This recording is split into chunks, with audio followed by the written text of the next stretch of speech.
warahmatullahi wabarakatuh. Waalaikumsalam warahmatullahi wabarakatuh. Apa kabarnya anak-anak? Baik. Alhamdulillah. Siapa yang tidak berangkat hari ini? Vicky sama Haikal. Oh, kenapa Vicky? Males. Oh, males. Ya udah. Sebelum mulai pembelajaran, Bu Guru mau meminta untuk peserta didik untuk memimpin ya, untuk berdoa di tempatnya aja. Siapa yang mau memimpin? Kalau tidak ada yang mau, berarti Bu Guru tunjuk ya. Rizky, silakan dipimpin berdoa. Bismillahirrahmanirrahim. Setelah itu Bu Guru mau presensi terlebih dahulu ya. Ayo Nur, lihat ke depan ya. Ilianti Septiana, Kanita Tim Jalila, Muhammad Zikin Ainul Yahya, Muhammad Restu Aji Priyatmoko. Sudah bawa buku temanya semuanya? Ya, silakan dikeluarin. Pembelajaran ke-6. Kemarin kita kan sudah mempelajari tentang keberagaman budaya. Salah satunya yaitu suku Minang. Apakah apa yang kamu ingat tentang suku Minang kemarin? Pasti masih ingat kan? Seperti apa? Rumah adatnya. Rumah adatnya itu iya, makanan khasnya. Terus apa? Iya, musik tradisional. Iya. Nah, sekarang kita sudah ke pertemuan ke-6. Kita akan mempelajari tentang gagasan pokok sama gagasan pendukung. Nah, kita akan belajar tentang bahasa Indonesia. Pertama, bahasa Indonesia yaitu tujuannya untuk mempelajari gagasan pokok dan gagasan pendukung. Yang kedua yaitu tentang PPKN. PPKN kita agar kita mengetahui tentang persatuan dan kesatuan. Nah, kita buka halaman 66, pembelajaran 6 ya. Nah, ini kan ada rumah gadang. Ini namanya apa, Nana? Rumah gadang. Iya, rumah gadang. Nah, rumah gadang itu rumahnya suku Minang. Teks bacaannya silakan buka halaman 58. Itu teks bacaannya ya. Silakan anak-anak baca terlebih dahulu, nanti bisa menyimpulkan yang ada di teks tersebut. Seperti kayak di dalam teks terdapat makanan khas suku Minang. Rumah adat suku Minang. Terus alat musik suku Minang. Nanti disimpulkan ya. Paham? Oh, iya. Ya, silakan dibaca terlebih dahulu di dalam hatinya. Nanti disimpulkan di depan ya. Yuk, silakan dibaca.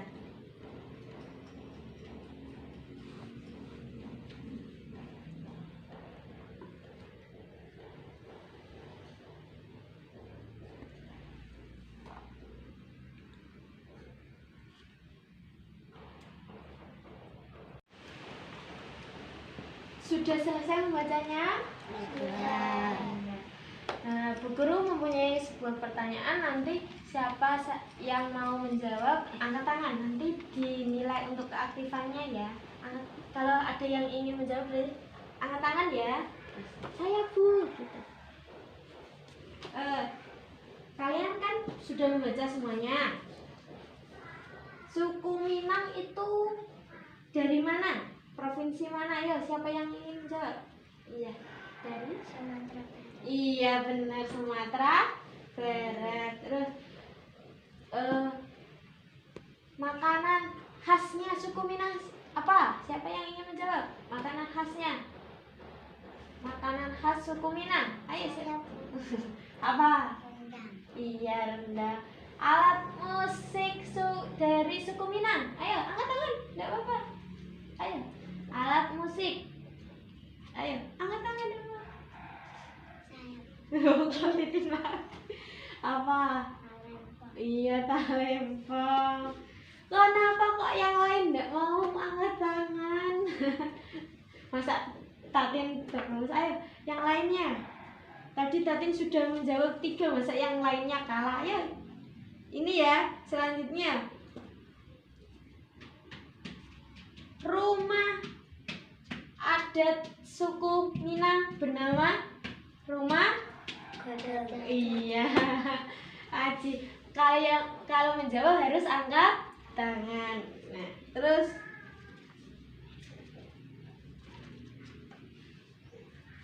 atap rumah terbuat dari, siapa yang tahu? Atap rumah gadang. Ayo, apa? Ayo kurang pas, yang lainnya. Ayo. Balok. Salah, ayo kurang pas, kurang. Sayap. Iya. Hijau. Iya, hijau. Bener.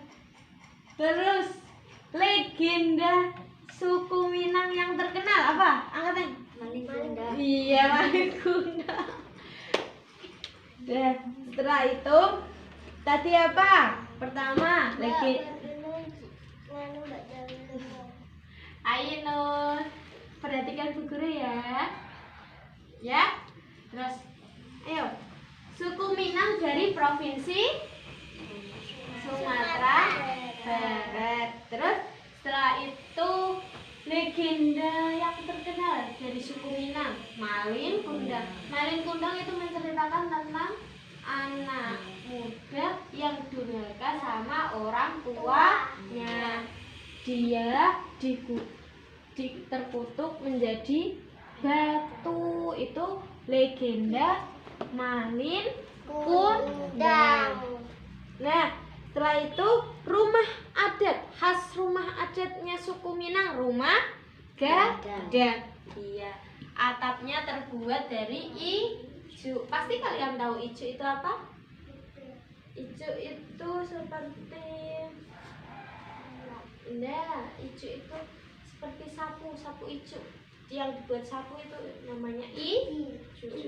Iya, sapu ada banyak, ada terbuat dari ijo, lidi, dan lain-lain. Terus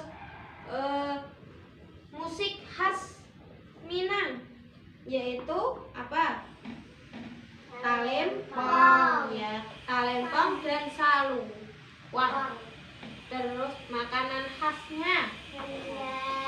Iya, nah, setelah kalian sudah membaca teks bacaan tersebut, nah, kita akan mencari tentang gagasan pendukung dan gagasan pokok. Nah, Ibu terangkan terlebih dahulu ya. Apakah kalian sudah tahu gagasan pokok dan gagasan pendukung? Sudah. Gagasan pokok itu yang mana? Gagasan pokok Adalah apa? Ayo.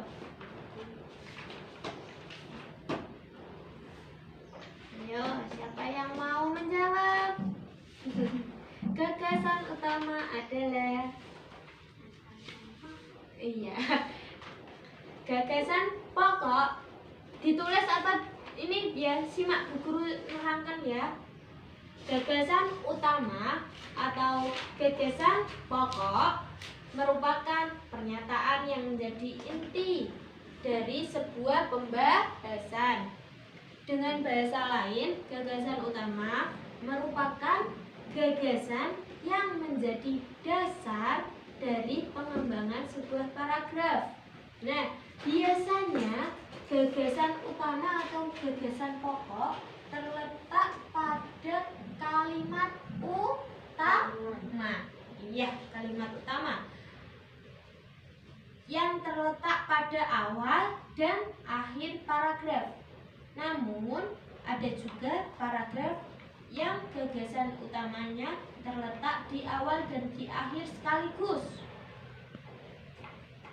Nah, Bu Guru mempunyai cara gagasan pokok dari sebuah paragraf. Ada dua cara untuk menentukan gagasan pokok. Yang pertama, kita temukan terlebih dahulu pokok utama atau ide pokok atau gagasan utama di tiap-tiap paragraf. Kemudian dirangkum menjadi satu langkah, ambillah sebuah kesimpulan. Nah, itu cara pertama ya. Cara kedua, kita membaca dan memahami semua paragraf dengan cermat, lalu mengambil kesimpulan. Itu cara kedua. Nah, gagasan pendukung merupakan gagasan penjelas. Apa anak-anak? Gagasan? Ya. Gagasan penjelas yang menjelaskan dan menegaskan gagasan utama. Biasanya dinyatakan dalam beberapa kalimat. Nah, biasanya itu gagasan pokok.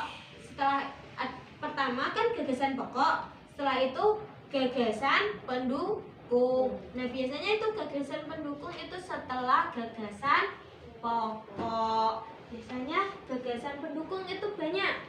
Setelah gagasan pokok kan biasanya penjelas tentang sebuah paragraf tersebut kan? Paham? Ini namanya rumah gadang. Iya, ini legenda Malin Kundang. Ini yang terdapat di daerah suku Minang. Itu legenda yang terkenal itu Malin Kundang. Iya. Ini Talempong. Ini Talempong. Setelah ini Tari Piring. Ini apa? Pasti kalian tahu. Rendang. Iya, rendang. Iya, ini. Gagasan pokok ialah pernyataan yang menjadi inti dari sebuah pembahasan. Biasanya gagasan pokok terletak pada apa? Gimana? Utama. Iya, benar sekali. Ya, terus gagasan pendukung biasanya iya setelah gagasan pokok. Terus perbedaannya, perbedaan gagasan pokok dan pendukung. Yang pertama, gagasan pokok merupakan inti paragraf atau topik yang dibahas di dalam teks. Yang pengen ditulis, lihat ditulis ya Pak? Ya tak dikte no. Mbak ini nggak mau nggak? Apa? Yang apa? Pernyataan yang menjadi inti dari sampon dari sebuah pembahasan.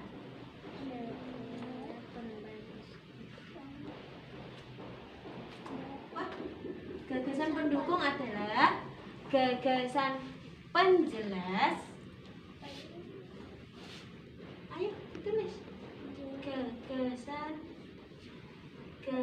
Gagasan pendukung yaitu bisa lebih dari satu gagasan pendukung dalam satu paragraf. Kalau gagasan pokok itu hanya satu gagasan pokok saja kalau di dalam paragraf ya. Terus yang gagasan pendukung itu bisa lebih dari satu gagasan pendukung dalam satu paragraf. Nah, gagasan pendukungnya itu bisa banyak, tergantung dilihat dari teks bacaannya ya di dalam paragrafnya. Nah, kita kan sudah membaca tentang teks bacaan suku Minang. Nah, paragraf pertama gagasan pokoknya apa saja dan gagasan pendukungnya apa saja. Nah, Bu Guru mau bagi kelompok yang perempuan 1, 2, 3 kelompok 1, yang belakang kelompok 2 ya. Nah, silakan temukan gagasan pokok dan gagasan pendukung. Diskusikanlah dengan teman-teman kalian. nanti dipresentasikan di depan. Yang ini paragraf pertama, yang kedua, yang kelompok 2 paragraf 2. Paham? Iya. Ya, silakan dimulai. Nanti kalau sudah langsung angkat ibu sudah kelompok kami terus maju ya. Paham? Yuk, mulai sekarang. Temukan gagasan pokok dan gagasan pendukung. Gagasan pendukungnya cari satu saja, nggak usah banyak-banyak. Teksnya suku Minang. Ini ya, cari gagasan pokok sama gagasan pendukung. Ini kompak. Tinggal ditulis gagasan pokoknya yang mana, gagasan pendukungnya yang paham? Iya. Yuk, ibu beri waktu. Sudah selesai semuanya, anak-anak? Sudah. Iya, silakan yang mau presentasi terlebih dahulu. Kelompok 1, silakan yo.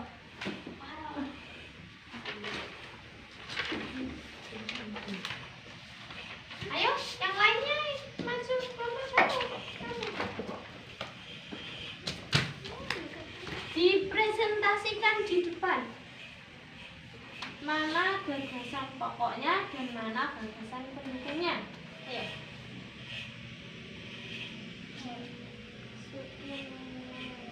Yang keras. Gagasan pokok. Gagasan pokok suku Minang adalah kelompok etnis yang terdapat di Provinsi Sumatera Barat. Dibaca bareng-bareng. Pendukung suku Minang sering disebut sebagai orang Padang atau orang Wawa. Iya.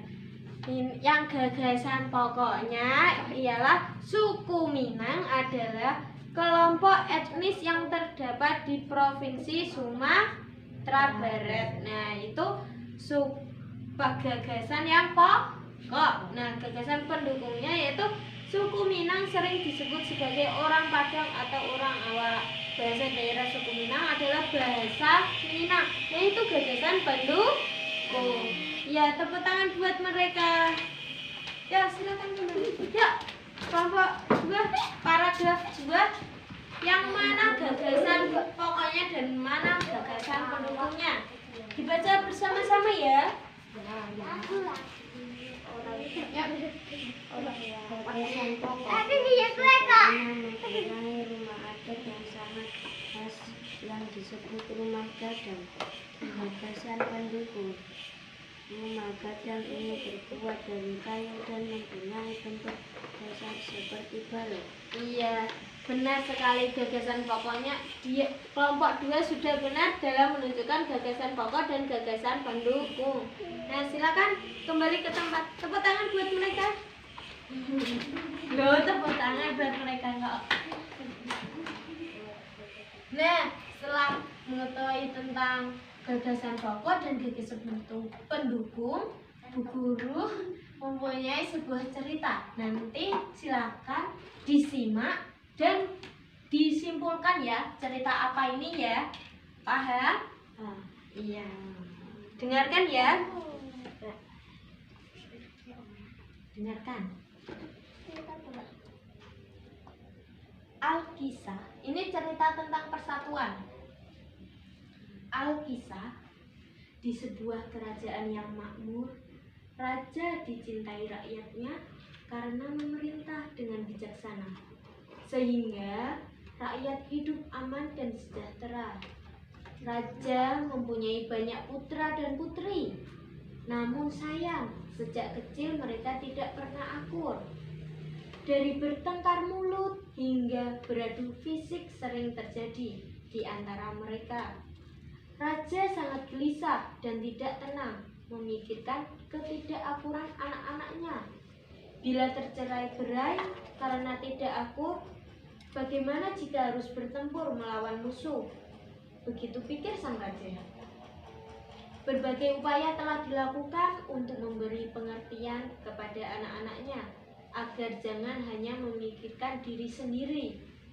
Raja sangat menginginkan mereka akur sehingga bisa bahu-membahu jika menghadapi serangan dari luar, serta agar agar bisa memberi contoh rakyatnya hidup rukun di negeri sendiri. Suatu hari, saat berkumpul di meja makan, sebelum acara makan dimulai, raja memerintahkan kepada mereka, "Anakku, ambillah sebatang sumpit di depan kalian dan coba patahkan." Walaupun heran dengan perintah sang ayah, mereka segera mematuhinya dan mematahkan sumpit itu dengan mudah. Kemudian, raja meminta sumpit tambahan kepada pelayan. "Sekarang, patahkan sepasang sumpit di depan kalian itu." Kembali mereka dengan senang hati memamerkan kekuatan fisik masing-masing, dan segera patahlah sepasang sumpit tersebut. Raja kemudian kembali meminta sumpit tambahan sumpit 3 batang. Dengan susah payah, ada yang berhasil mematahkan, namun ada yang akhirnya menyerah. Salah seorang dari mereka lantas bertanya, "Ayah, mengapa kami harus mematahkan sumpit-sumpit ini dari 1 hingga 3 batang? Untuk apa semua ini?" Pertanyaan bagus, anakku. Sumpit-sumpit adalah sebuah perlambang kekuatan. Jika satu mudah dipatahkan, maka jika beberapa batang sumpit disatukan, tidak akan mudah dipatahkan. Tadi tokoh-tokohnya apa saja? Sang raja sama 3 anak, 3 putra-putrinya. Nah, putra-putrinya itu sering bertengkar. Nah, ayah sang raja tersebut memberikan contoh sebuah mematahkan sumpit. Jika mematahkan sumpit 1 itu mudah, tapi jika mematahkan sumpit 3 sekaligus itu tidak mudah dipatahkan. Artinya ialah jika kita bersatu maka tidak akan terkalahkan. Cerita tersebut misalkan sebuah ayahnya ingin sebuah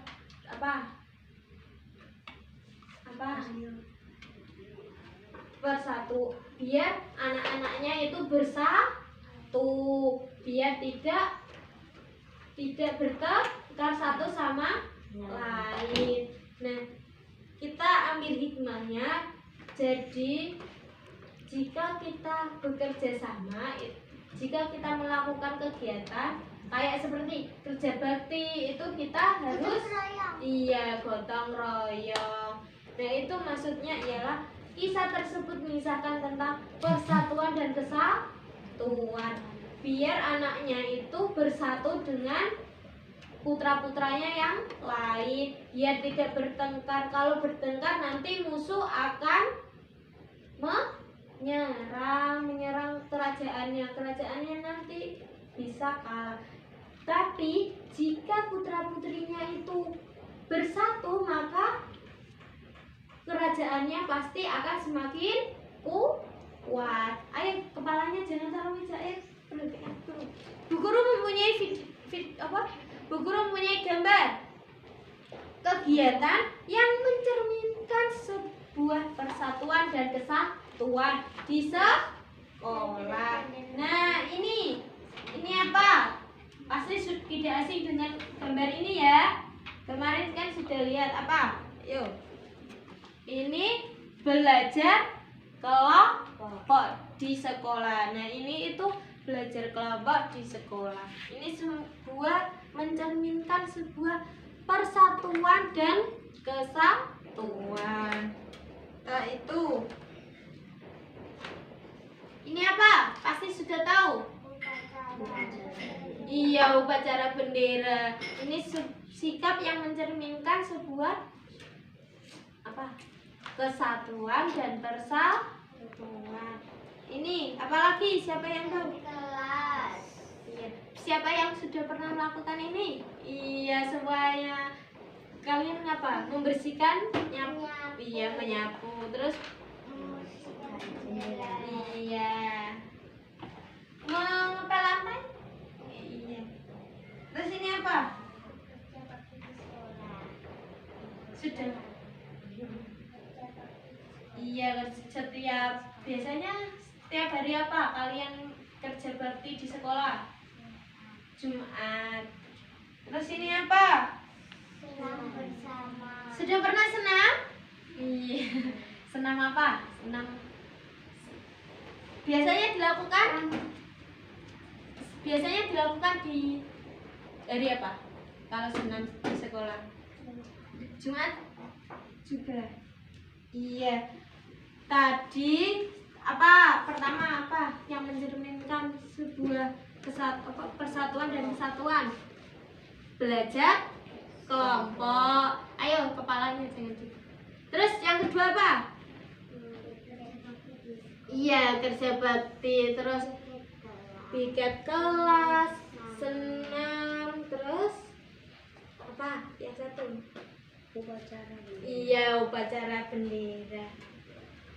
Itu merupakan sebuah kegiatan yang mencerminkan sikap persatuan dan kesatuan.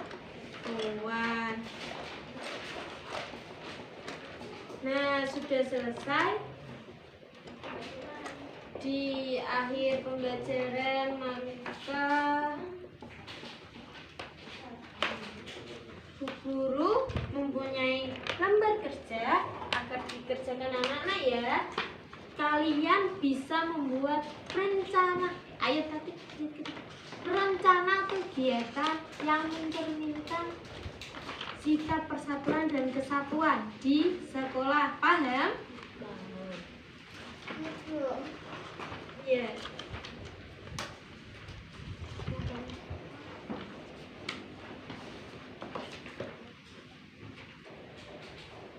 Nah, silakan anak-anak menulis rencana kegiatan. Silakan ya, Pak. Kegiatan yang ada di sekolah dan di rumah ya. Tiga saja. Yang mencerminkan di sekolah 3, yang di rumah 3, di lingkungan rumah. Paham? Iya. Sudah selesai semuanya anak-anak. Yang belakang sudah. Ini sudah atau belum? Sudah. Yuk, siap. Tadi sudah kelompok pertama yang maju, gantian yang kelompok 2 yang maju pertama. Ayo, kelompok 2 maju ke depan. Ayo. Kurang kok. Bisa habis. Kita dibaca bareng-bareng. Ayo. Kegiatan yang mencerminkan sikap persatuan dan kesatuan. Iya. Iya. Ayo yang lainnya didengarkan. Kerja bakti, kelas, senam bersama, 3 membersihkan kelas. Iya. Terus yang lainnya? Kegiatan di rumah, bermain bersama, mengerjakan PR kelompok, gotong royong teman. Iya. Ini merupakan sikap mencerminkan persatuan dan kesatuan. Nah, contohnya kerja bakti, pasti kalian membutuhkan sikap gotong royong. Nah, pasti semua peserta didik itu melakukan kerja bakti. Nah, itu dinamakan sikap persatuan dan kesatuan. Ya, silakan kembali ke tempat. Ayo kelompok pertama maju. Ayo maju. Ayo maju.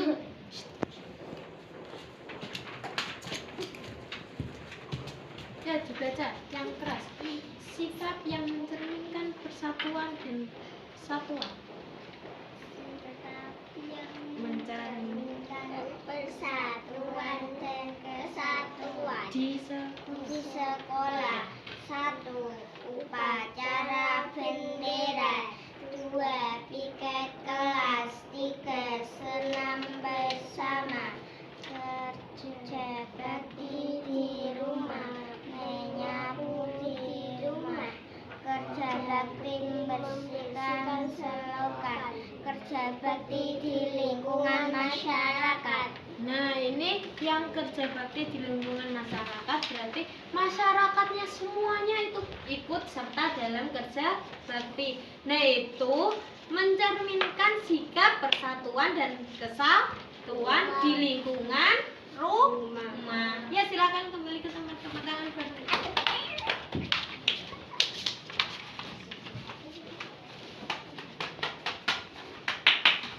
Nah, sudah selesai dalam pembelajarannya ini, sudah pertemuan akhir, maka kesimpulannya dalam pembelajaran hari ini ialah yang pertama tadi apa? Mengetahui tentang ciri-ciri khas suku.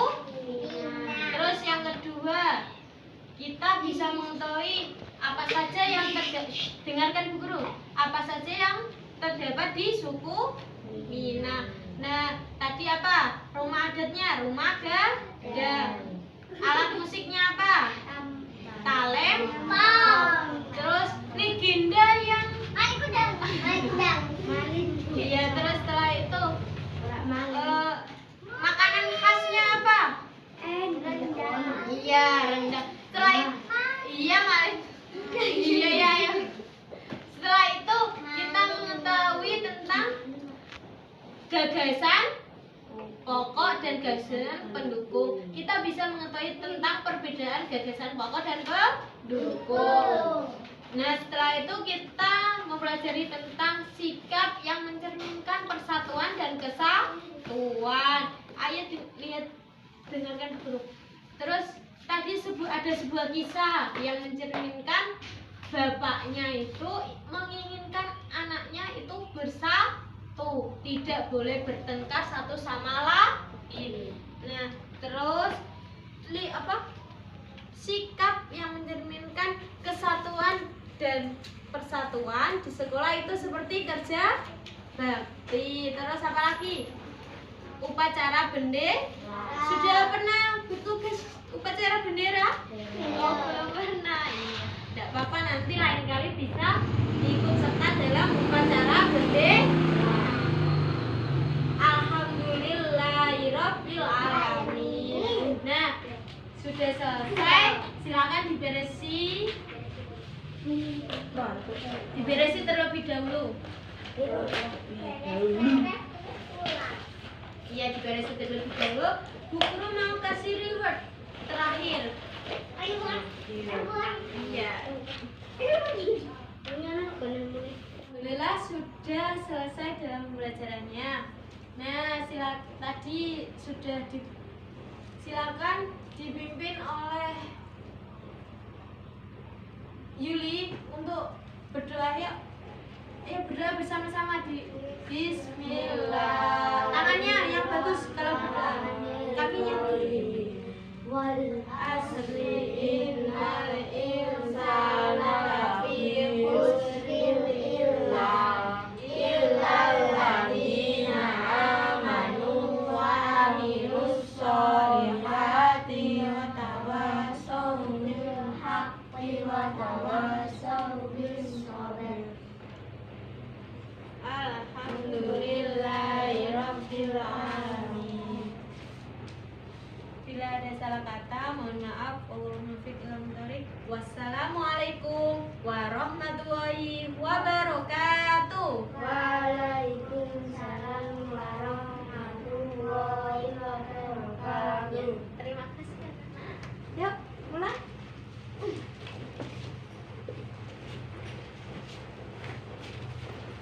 Jadi jalan ya, tetap belajar.